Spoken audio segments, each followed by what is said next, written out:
시편 44편 강해입니다. 이 시편은 승리의 찬송에 반대가 되는 노래입니다. 제목을 붙인다면 패배의 찬송이라고 할 수 있습니다. 전쟁에서 패한 뒤 그 슬픔을 표현한 것입니다. 어째서 시편에 승리의 찬송이 아닌 패배의 찬송이 들어있습니까? 그 이유는 우리가 모든 것이 잘 되고 형통할 때만 찬양하는 것이 아니기 때문입니다. 패배의 쓰라린 고난 가운데 있을 때도 과거 승리를 주셨던 하나님을 기억하며 하나님께 도움을 청해야 됩니다. 훌륭한 왕들, 어떤 사람입니까? 많은 고통 속에서 대부분 이기고 이렇게 하나님의 은혜를 체험한 사람들입니다. 근데 그것이 없이 평탄하게 산 사람들은 전부 다 악한 왕입니다. 우리도 마찬가지입니다. 고난을 겪지 않고 고난을 통해서 하나님을 의지하고 찬양하지 않은 사람은 하나님을 제대로 믿고 의지하는 사람이 될 수가 없습니다. 그래서 이 시편을 통해서 우리도 그처럼 절망에 빠져 있을 때 어떻게 해야 하는지 발견하는 시간을 갖겠습니다. 2절에서 8절에 보면은 지난날 받은 하나님의 은혜가 나옵니다. 1절에서 8절 전체를 보면 지난날 돌보아 주신 하나님의 은혜를 찬양하고 있습니다. 1절부터 3절에 보면 모인 백성들이 과거에 하나님께서 이스라엘 백성들에게 하신 일을 배웠다고 말합니다. 시편 기록자는 출애굽에서 가나안 땅에 정착하는 것을 경험하지 못했습니다. 그렇죠. 까마득한 옛날 일이니까. 어떻게 합니까? 그래서 1절에서 두 귀로 들었다라고 한 것입니다. 하나님께서 하신 위대한 일들을 조상들이 가르쳐 주었고 그것을 적어 놓은 걸 가지고 하나하나 들으면서 귀로 듣고 배웠다라는 것입니다. 2절은 가나안 땅을 정복하던 이야기를 농작물의 비유로 설명하고 있습니다. 원래 거기 풀들이 있었어요. 농작물들이 있었어요. 근데 하나님께서 이방 민족들을 다 뽑아버리시고 그 자리에 조상들을 심으셨다. 이런 비유입니다. 이방 민족들을 재앙으로 치시고 이스라엘 백성들을 번창하게 하셨다는 겁니다. 그래서 이스라엘 조상들을 약속의 땅에 심으셨을 뿐 아니라 그 씨앗이 널리 퍼지도록 이렇게 하셨다는 씨앗의 비유로, 농작물의 비유로 2절에서 말하고 있는 겁니다. 그러나 이것은 이스라엘의 조상들의 힘으로 한 것이 아니라는 겁니다. 3절에 보면 칼로 차지한 것도 아니고 그들의 힘으로 얻은 것도 아니라고 했습니다. 자신들의 무기나 자신들의 팔로 얻은 것이 아니라는 것입니다. 그럼 누가 했습니까? 오직 하나님이 이루신 것입니다. 지난 날들 이룬 일들이 자신이 힘으로 이룬 것은 아무것도 없고 전적으로 하나님의 은혜입니다 라고 하는 것이 바로 기도의 시작입니다. 오늘날 우리 고난의 때 기도의 시작도 지난날 돌아보니 전적으로 다 하나님의 은혜입니다 라고 고백하는 겁니다. 하나님께서 택하신 민족들을 위해 하나님의 오른손과 하나님의 오른팔과 강한 팔입니다. 빛나는 얼굴로 되었다라고 했습니다. 하나님의 오른손과 강한 팔은 대적을 쫓아내시던 능력의 팔입니다. 그러나 그 백성들에게는 약속의 땅에 심어주시고 보호해 주시는 하나님의 능력의 팔입니다. 하나님의 빛나는 얼굴은 어둠 속에 있던 그 백성들을 환히 비춰주던 빛입니다. 그래서 그 빛을 따라갈 수 있게 하신 겁니다.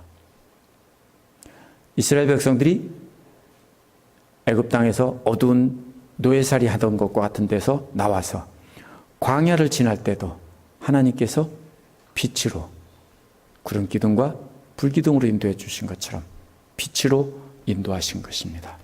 그렇게 하신 것은 하나님께서 이스라엘 조상을 사랑하셨기 때문입니다. 이러한 과거의 승리가 하나님의 사랑 때문이라고 고백하는 고백이 바로 하나님을 믿는 믿음의 바탕이 되는 것입니다. 우리도 마찬가지죠. 혹시 출애굽하는 거 본 분들이 있습니까? 가나안 땅에 들어가는 거, 이기는 거 본 적 있습니까? 없죠. 어떻게 합니까? 혹시 창세기에 태초에 하나님이 천지를 창조하시는 거 본 적이 있습니까? 아무도 없어요. 어떻게 우리가 그걸 알아요? 하나님께서 알려주셨어요. 또 이스라엘 조상들의 이야기는 이스라엘 사람들이 경험한 것을 적어놓고 알려주신 거예요. 결국 무엇으로 압니까? 하나님을. 말씀으로 아는 겁니다. 말씀을 듣고 그것을 믿고 그것으로 아는 것입니다. 그걸 가지고서 하나님의 사랑입니다라고 고백하는 것이 우리 믿음의 시작입니다. 4절은 이러한 백성들의 고백을 바탕으로 왕이 백성들을 대표해서 외치는 소리입니다. 여기서는 왕이 하는 말과 백성들이 화답하는 말이 섞여 있습니다. 그것은 주님이야말로 나의 왕, 나의 하나님 야곱에게 승리를 주시는 분이십니다라고 고백했습니다. 왕은 자신이 진짜 왕이 아니고 주님이 자기 왕이고 자신의 하나님이고 이스라엘 백성들에게 승리를 주시는 분이라고 고백한 겁니다. 사람들은 자기를 칭찬하겠지만 과거의 승리를 내가 아니라 하나님의 승리입니다 라는 것입니다. 하나님이 우리 왕이십니다 라는 겁니다. 5절은 백성들이 듣고 화답하는 소리입니다. 앞에서는 조상들의 경험을 듣고 배운 것을 말했습니다. 근데 5절에서는 현재 자신들이 이미 경험한 것을 말합니다. 조상들만 이긴 것이 아니라 자신들도 주님의 능력으로 대적들을 밀어냈다라는 것입니다. 또 주님의 이름으로 자신들을 대적해서 일어나는 대적들을 짓밟았다는 것입니다. 성경 말씀을 통해서 조상들에게 승리하신 하나님을 배웠는데 이번에는 자신들도 똑같은 경험을 했다라는 것입니다. 우리도 남의 경험을 성경에서 배우고 거기서 끝이 나면 그건 아닙니다. 그 말씀대로 우리가 살면서 우리도 그 능력을 체험해야 하는 것입니다. 지금 그 말입니다. 성경에서 우리 조상들이 하나님의 그 놀라우신 능력을 체험한 걸 배웠습니다. 그런데 우리도 똑같이 경험하고 배웠습니다. 이 소리입니다. 6절은 다시 왕이 말합니다. 앞에서는 조상들이 땅을 차지한 것이 조상들의 칼이나 힘으로 얻은 것이 아니라고 했습니다. 그런데 이번에는 자신들이 승리했던 그 승리도 왕 자신의 칼이나 활로 승리한 것이 아니라는 것입니다. 고대 전쟁의 승리는 누구의 승리냐면 왕의 승리입니다. 처음에 결의를 하죠. 전체가 맞붙어 싸울 거냐? 우리 그러지 말고 왕끼리 맞붙어서 싸우면서 진 사람은 깨끗이 물러나기로 하자. 이렇게 약속을 하는 경우가 많습니다. 그러면 이 왕이 전에 승리했던 것은 사실은 실제로는 자기 칼과 활로 승리했는데 그게 자기 칼과 활로 승리한 것이 아니라는 겁니다. 이것은 하나님의 승리라고 고백하는 것입니다. 우리도 마찬가지입니다. 무엇이 믿음입니까? 내가 한 것 같지만 하나님께서 하신 것을 자꾸 내가 했다라고 생각하면 그것은 바로 교만이고 하나님을 대적하는 것입니다. 7절, 8절은 이러한 왕의 고백에 대해서 화답하는 내용입니다. 7절은 왜냐하면이라는 말로 6절과 연결합니다. 왜 왕의 승리가 아닌가 하면요. 그것은 주님만이 우리로 하여금 적에게서 승리를 얻게 하셨으며 우리를 미워하는 자들이 수치를 당하게 하셨기 때문입니다라는 겁니다.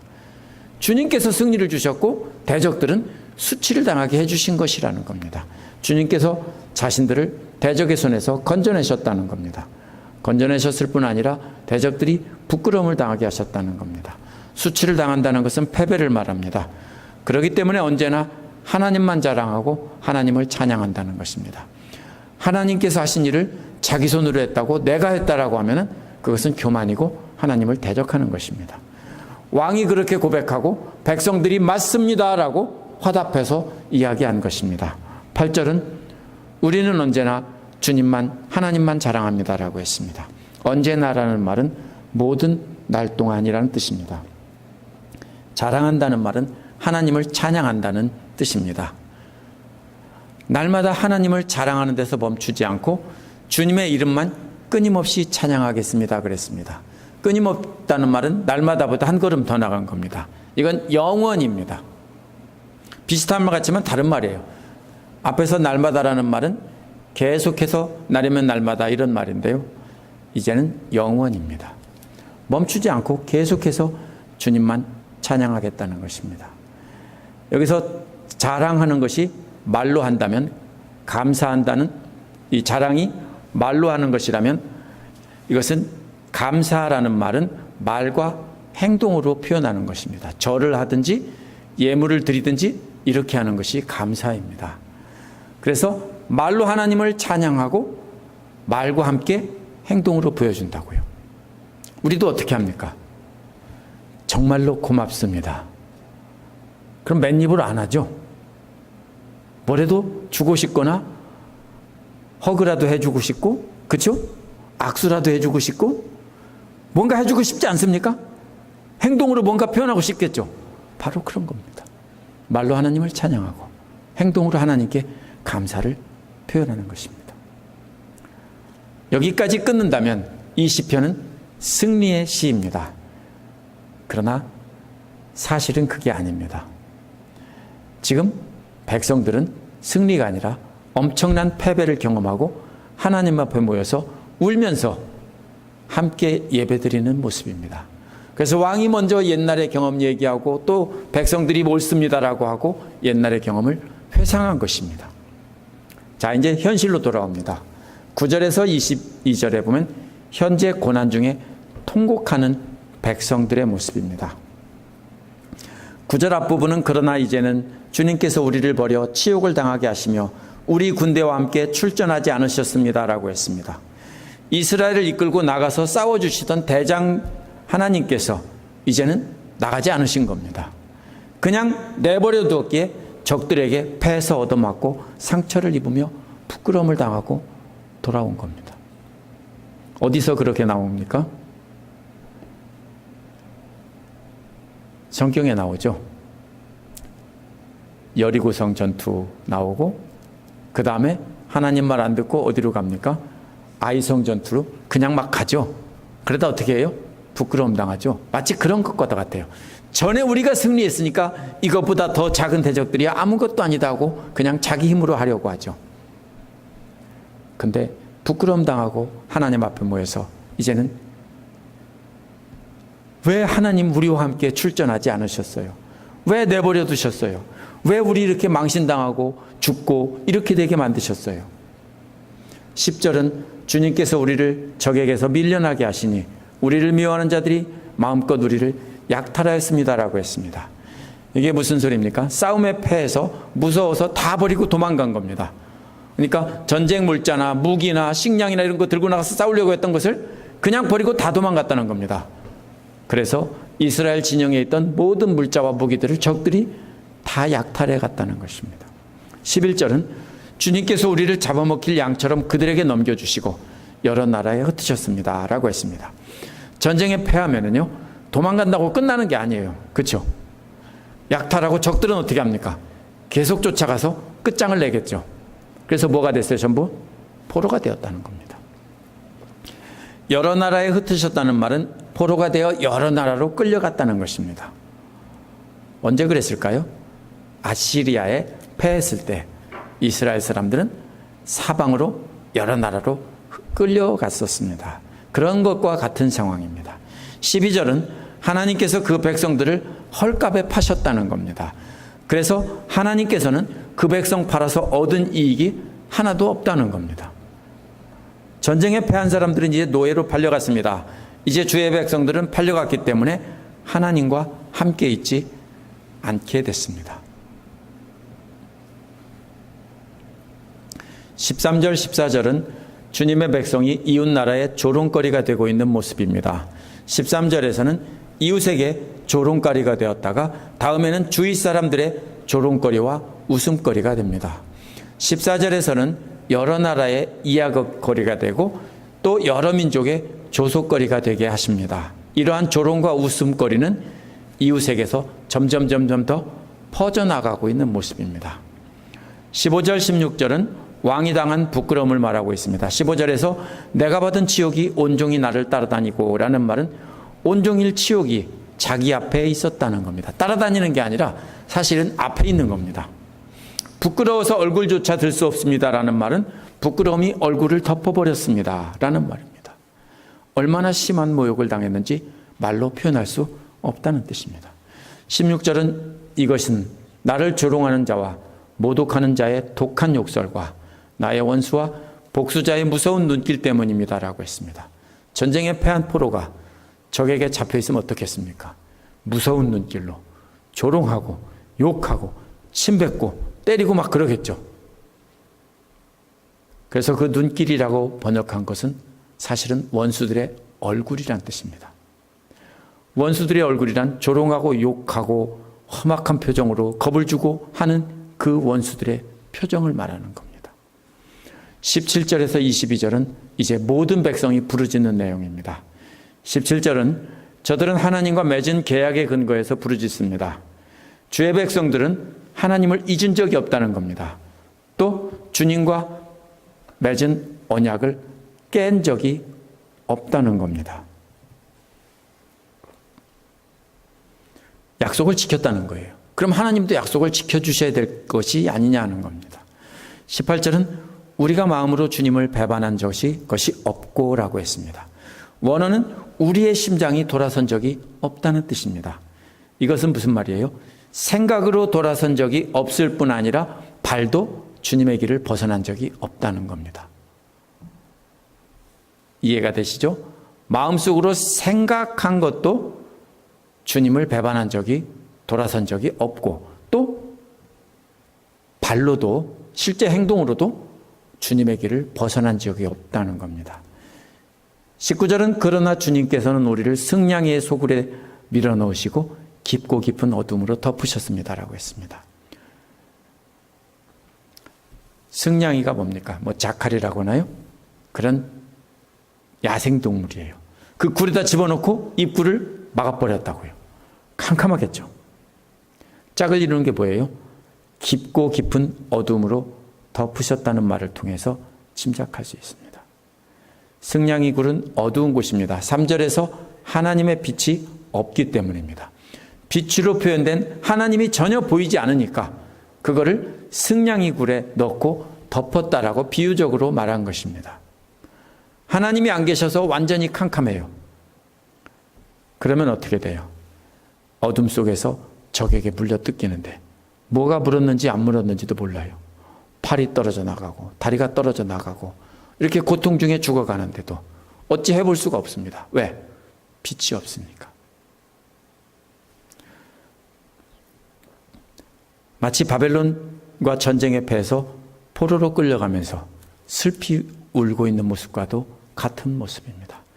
적에게 패해서 적에게 포로로 끌려가면서 모진 고통을 당하는 모습을 승냥이에게 계속 공격을 당하고 있다라고 한 것입니다.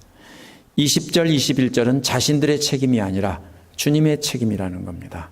20절은 우리가 우리 하나님의 이름을 잊었거나 우리의 두 손을 다른 신들을 향해서 펴들고서 기도를 드렸다면 이라는 말입니다. 하나님의 이름을 잊은 적이 없다는 겁니다. 다른 신들을 향해서 손을 뻗고 기도한 적이 없다는 겁니다. 유대인들은 손을 들고 기도합니다. 21절은 하나님은 자신들의 심장 속에 있는 생각까지도 다 아시는데 어째 이런 것을 발견하지 못했겠냐는 겁니다. 주님이 분명히 아신다는 겁니다. 우리가 결백하다는 것을 다 아신다는 거예요. 22절은요. 우리가 날마다 죽임을 당하며 잡아먹힐 양과 같은 처지가 된 것은 바로 주님 때문입니다. 라고 말했습니다. 도살당할 양과 같은 처지라는 것은 스스로의 힘으로는 빠져나갈 수 있는 가능성이 없는 겁니다. 주님의 도우심만이 살아날 길이라는 것입니다. 22절 끝에서는 이제 주님 때문이라고 말합니다. 주님의 책임이라는 뜻이라기보다는 이 말은요. 개역처럼 주를 위하여라는 말이 해석하는 것이 옳습니다. 주님을 위해서 자신들은 그렇게 잡아먹힐 양과 같은 처지에 놓여 있다는 것입니다. 23절에서 26절은 이제 기도하는 겁니다. 현실이 이렇다는 겁니다. 이런 처지에 있고 우리가 이렇게 패해서 이렇게 포로로 끌려가고 있는데 주님 이제 기도하고 있습니다. 왕과 백성들은 아무리 생각해도 이유를 알 수 없습니다. 그래서 23, 26절은 왕과 백성들이 함께 우리를 버리지 말아달라고 간청하고 있습니다. 마치 아이를 떼놓고 멀리 떠나는 엄마에게 엄마 가지마 하고 울부짖는 것과도 같습니다. 우리는 아무 이유 없이 어려움을 당할 수 있습니다.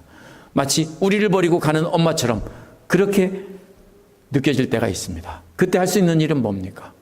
울부짖으며 기도하는 것 빼놓고는 아무것도 할 것이 없습니다. 23절에서 하나님이 주무시는 것으로 표현합니다. 그래서 이번에는 하나님을 흔들어 깨우며 버리지 말아달라고 애원하는 것입니다. 버리지 말아달라는 말은 영원히 버리지 말아달라는 것입니다. 그렇다면 지금은 고난 중에 있지만 주님께서 구해줄 것을 기대하고 있습니다. 지금은 버린 것 같지만 영원히 버리는 것이 아니고 주님께서 다시 깨어서 우리를 구해주실 거라고 믿고 있는 것입니다. 24절에서 깨어난 하나님이 알면서도 다시 돌아 눕는 것과 같은 그런 모습입니다. 우리의 고난과 억압을 잊으셨다는 말은 이제 버린 것보다 한 걸음 더 나간 겁니다. 잊어버리기만 하고 생각도 안 난다는 겁니다. 이제 아무리 울부짖어도 기도해도 하나님은 응답이 없습니다. 25절은 왜냐하면이라는 말로 시작합니다. 어찌하여 자신들을 잊으셨다고 생각하는가 그 이유를 말한 겁니다. 이제 자신들의 영혼이 흙 속에 파묻혀 있다라고 표현합니다. 이 영혼이라는 말은 사실 영혼이 아니에요. 살아있는 존재 자체, 영과 요가 함께 말할 때 영혼이라는 말을 쓰는 거예요. 어떻게 됐다고요? 살아있는 존재 자체가 흙 속에 가라앉았다는 말이에요. 물 속에 가라앉는 것처럼 흙 속에 가라앉았다고요. 하나님께서 고개를 돌리고 돌아놓으셨기 때문에 자신들의 몸은 흙 속에 내동댕이 쳐서 흙에 푹 빠졌다는 겁니다. 그 다음에 뭐라 하겠냐면 우리의 배가 땅과 연합했다라고 하는 뜻입니다. 무슨 말이에요? 배인지 땅인지 구별할 수가 없게 되었다는 겁니다. 하나로 붙어 있다고, 배와 땅이.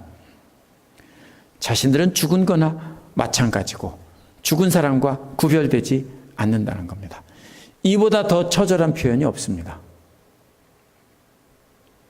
하지만 26절에 보면 여전히 왕과 백성들은 기도하고 있습니다. 그 기도는 일어나 달라는 겁니다. 그래서 우리를 도와달라는 겁니다. 주님의 한결같은 사랑으로 우리를 구해달라는 겁니다. 왕과 백성들이 기대하는 것은 하나님의 한결같은 사랑입니다. 조상들을 구해주셨던 그 사랑과 과거에 자신들을 구해주셨던 그 사랑을 또다시 보여달라는 것입니다. 왜 시편에 이렇게 다운되고 또 다운되는 시편이 있습니까? 찬양도 없어요, 여기는요. 그리고 끝이에요. 이 시편을 통해서 우리가 왕과 백성들이 얼마나 큰 어려움에 처해 있는지 알 수 있습니다. 시편 44편 기록자는 말할 수 없는 어려움에 처했을 때 하나님께서 과거에 어떻게 구해주시고 인도해 주시는지를 조상들로부터 배운 것을 떠올렸습니다. 자신들을 구해주신 것도 떠올렸습니다. 엄청난 고난의 순간에 이러한 하나님의 은혜를 떠올린 겁니다. 죽은 것과 같은 상태가 되었을 때, 죽임당할 양과 같은 상태에 있을 때 하나님의 은혜를 생각하며 기도했습니다. 어떻습니까? 우리도 그럴 때가 있습니다. 그렇죠? 나는 이제 끝이다 라는 생각이 들 때가 있습니다. 나는 더 이상 이제 아무런 희망도 없다. 하나님이 왜 나를 버렸지? 이런 생각이 들 때가 있습니다. 그때 우리가 어떻게 해야 되는가를 가르치는 것이 바로 오늘 말씀입니다. 그때 우리가 해야 되는 것은 그런 고난의 때 성경 말씀에 나타난 그 말씀을 붙잡고 감사해야 됩니다. 왜? 그 말씀과 똑같이 우리에게 그렇게 행해 주셨기 때문입니다. 우리도 그것을 경험했습니다. 그것이 기도의 시작입니다. 하나님은 성경 속에 죽어 계신 하나님이 아니라 성경 말씀대로 우리를 구해주시고 살려주신 과거의 하나님입니다. 아무런 소망이 없는 것 같이 보입니다. 그렇죠? 집사님들도 그렇죠. 아무런 소망이 없는 것 같습니다. 하지만 그 순간에도 우리가 하나님 말씀을 기억하고 우리가 경험한 은혜를 기억한다면 우리는 소망이 있다는 겁니다. 그런 다음에 우리가 시편 기록자처럼 현재 우리가 경험하고 있는 고난을 하나님께 다 알아야 되는 겁니다. 금방 응답이 됩니까? 그러면 얼마나 좋겠어요. 기도하고 돌아서면 금방 응답되었다. 그러면 얼마나 좋겠어요. 근데 우리가 기도할 때는요, 어떤 때는 몇 년 동안 기도해도 아무 응답이 없어요. 그렇죠? 집사님들 자녀들을 위해서 그렇게 오랫동안 기도하는데도 아무 응답이 없잖아요. 그럼 기도를 멈춰요? 아니에요. 하나님께서 전에 그렇게 응답해 주셨고 말씀에도 보니까 그렇게 응답해 주셨으니까 그걸 믿고 계속 붙잡고 기도하는 겁니다. 아무런 응답 없는 하나님을 깨우는 것처럼 우리는 소망 중에 하나님 일어나세요. 제발 좀 들어주세요 하고서 계속 매달려서 기도해야 한다는 것입니다. 시편 44편 끝부분은 눈물의 울부짖음으로 끝이 나고 찬양이 없습니다. 고난은 계속되고 있고 아직 아무런 응답이 없기 때문입니다. 로마서 8장 32절에서 바울은 도살당할 양과 같이 여김을 받았습니다. 이것이 바로 여기 시편 44편 22절을 인용한 것입니다. 로마서 8장 38절 39절을 보면 이 시편에 이어지지 않은 다음 내용이 무엇인가를 짐작할 수 있습니다. 바울은 이 뒷부분을 이어갑니다. 뭐라고 이어갑니까? 도살당할 양같이 여김을 받고 있지만 그분의 힘입어서 이기고도 남습니다라고 했습니다. 세상 어떤 것도 예수 그리스도 안에 있는 하나님의 사랑에서 우리를 끊을 자가 없다라고 했습니다. 세상 사람들은 어떻게 해요? 너 버렸어. 너네 엄마가 너 버렸어. 너희 엄마 다시 안 돌아와. 하지만 그 하나님의 사랑을 확신하고 붙잡고 있기 때문에 아무리 유혹해서 끊으려고 해도 너는 끝났어. 이제 나한테 와. 그럼 내가 살려줄게. 그래도 듣지 않는다는 거예요. 아무도 그 사랑에서 끊을 자가 없다는 거예요. 그러면 바울도 그렇게 어려움 속에 있었어요. 하나님이 보이지 않는 것 같은 그런 상황에서 로마서 8장 32절을 그렇게 외친 거예요. 아무도 우리를 그 사랑에서 끊을 자가 없다는 거예요. 그렇기 때문에 바울은 고린도전서 4장 9절에서 13절에서 오늘 나눈 말씀에서도 사형수처럼, 아니죠, 지난주에 다룬 거죠, 사형수처럼 끌려다니며 구경거리가 되었다는 것입니다. 줄이고 목마르고 헐벗고 얻어맞으며 떠든다고 했습니다. 그런데도 소망이 있기 때문에 노예처럼 일하며 욕먹으면서도 축복해주고 박해받으면서도 참고 비방받으면서도 좋은 말로 응답한다고 했습니다. 세상의 쓰레기처럼, 음식 쓰레기처럼 여김받으면서도 너희들은 나를 본받아야 된다. 나처럼 이렇게 쓰레기가 되어도 나를 본받아야 된다. 이렇게 말했던 것입니다. 우리가 모든 일이 잘 되면 하나님을 찬양하고 어려운 일이 생기면 하나님을 떠난다면 우리는 하나님을 믿는 것이 아닙니다. 그럴 때 못 믿을 사람은 지구상에 한 명도 없습니다. 우리도 어떤 때는 세상의 쓰레기처럼 취급받으며 영원히 해결될 것 같지 않은 고난 속에서 빠져 있을 때가 있습니다. 그럼에도 불구하고 우리는 시편에 나온 사람들처럼 끝까지 붙잡고 소망의 끈을 놓지 말아야 하는 것입니다. 함께 기도하시겠습니다.